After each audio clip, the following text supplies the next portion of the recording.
Senior Tripura Congress MLA Sudeep Roy Burman on Saturday lashed out at the ruling BJP, accusing it of using the atrocities on Hindus in Bangladesh for its own political gain. Launching a scathing attack on the Modi government, Roy Burman alleged that instead of paying attention to issues of public interest, the BJP has launched a nationwide scheme of excavating under the mosques. The Places of Worship Act was passed in the parliament to make sure that these attempts could be prevented and the status quo be maintained, he said. The act barred change in the nature of the place of worship, with 1947 being the cut-off year, he said. But the MLA stated now the BJP seems to be very strategic in its efforts to destabilize the act and create communal unrest. Whenever the Congress speaks out, public welfare remains in its core, but for BJP, the agendas are on the contrary, he claimed.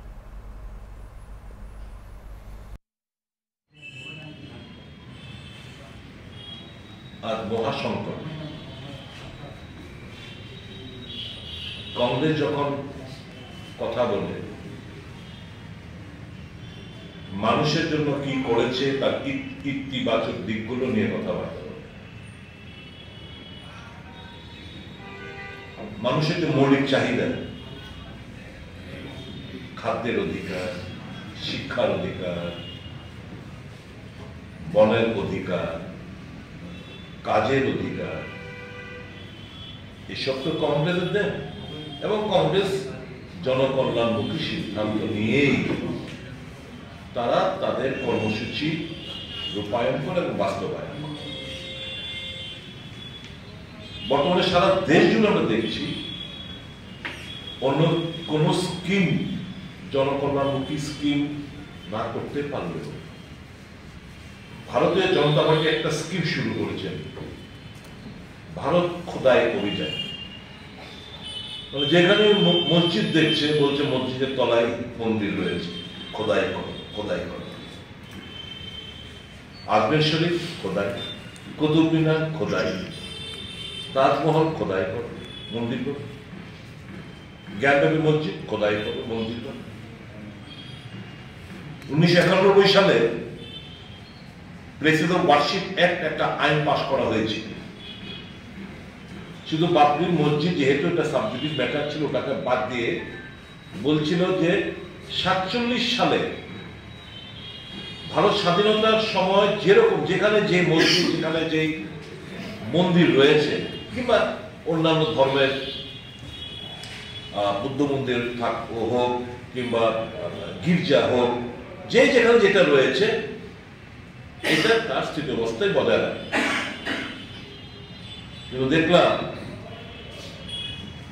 ভারতীয় জনতা party তাদের fringe elements গুলো, মৌলবাদী শক্তিগুলো জনকল্যাণমুখী scheme দূরের কথা, ভারত খোদাই অভিযান নামে একটা স্কিম এরা চালু করেছে, যাতে করে ধর্মের নামে একটা আড়াআড়ি একটা বিভাজন তারা তৈরি করতে পারে, ভোটের উদ্দেশ্য নিয়ে ঘৃণা ছড়াতে পারে, রক্ত নিয়ে হোলি খেলতে পারে, দেশের মধ্যে একটা অস্থির পরিস্থিতি তৈরি করতে পারে। এবং এটা যে নেগেটিভ আসপেক্ট গুলো, সেগুলো আমরা শুধু দেশের মধ্যেই না, আন্তর্জাতিক স্তরেও আমরা দেখতে পাচ্ছি। বিশেষ করে আমাদের সন্নিকটে ত্রিপুরা রাজ্যের 3 দিকে ঘেরাও করা বাংলাদেশে সেগুলো আমরা দেখছি।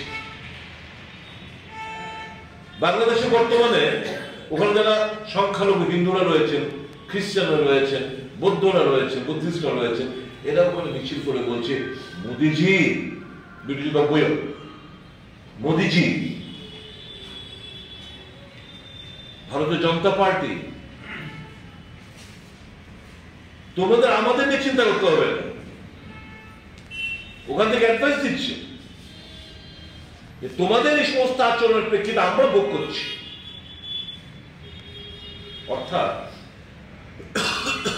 ভারতীয় জনতা পার্টি কিংবা মোদি হিন্দুদের সেভিয়ার না, সেভিয়ার মানে রক্ষক না, এরা হচ্ছে বাংলাদেশের হিন্দুরা তোরা জাহান্নামে যা, আমরা আমাদের তোদের দোহাই দিয়ে তোদের রক্তের বিনিময়ে, তোদের উপর সন্ত্রাসের বিনিময়ে তদরূপে ধর্ষণের বিনিময়ে এই যে একটা জুলুম চলছে, এটা নিয়ে আমরা আমাদের ভারতবর্ষের হিন্দুদের মেজরিটি কমিউনিটি হিন্দুদের ভাবাবেগকে আমরা কাজে লেগে আমরা ভোট বাক্সে তার প্রতিফলিত করবো। এই হচ্ছে খেলা।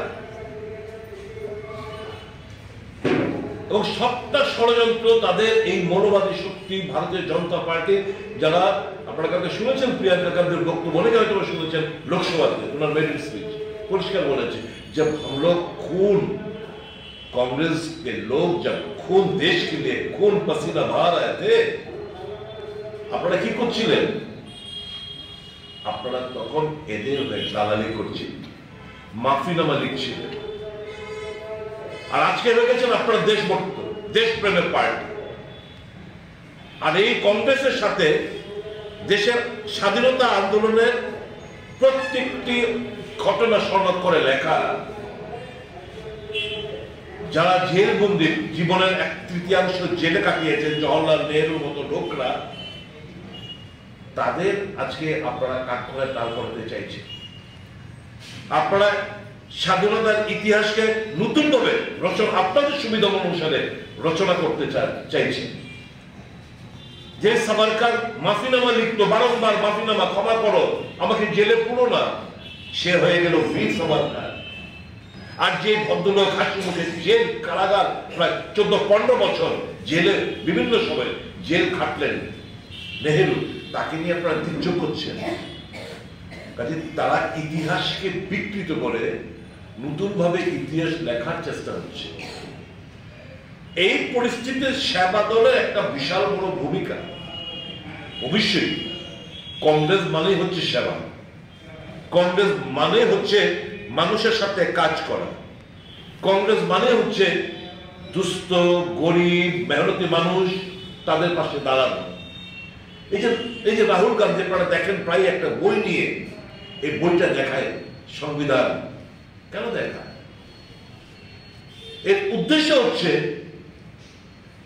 যারা তহসিলি জাতি, তহসিলি উপজাতি, ওবিসি, সংখ্যালঘু, তাদের যে এই সংবিধানের প্রদত্ত যে